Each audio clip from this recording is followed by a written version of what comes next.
आठगड़ू एक चांचल्यकर खबर। स्कूल मध्याह्न भोजन रोषे समय प्रेसर कुकर विस्फोरण घटी दुई जन महिला रोषैया गुरुतर आहत होती। घटना रोषे घर आजबेस्टर उड़ी जाइथिबा नै सूचना मिली। घटनाटी घटी आठगड़ ब्लॉक अधीनस्थ गोविंदपुर उच्च प्राथमिक विद्यालय रे। आज मध्याह्न भोजन पाई रोषे चलता बेले प्रेसर कुकर रे आलू सिझुवा समय हठात घटी विस्फोरण। विस्फोरण भयावहता एते अधिक थिला जे रोषे घर आजबेस्टर उड़ी जाइथिला।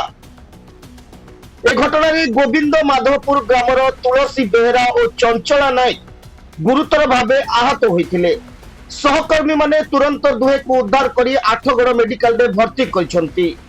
वर्तमान दुहे चिकित्साधीन रहितबा सूचना मिली। स्कूल मध्याह्न भोजन योजना रे सुरक्षा व्यवस्था को नहीं प्रश्न उठुवा बेले घटनार तदंत दाबी करिसंती अभिभावक और स्थानीय लोके। आठगड़ू नुसिया राउत को रिपोर्ट, हर्षिका मीडिया।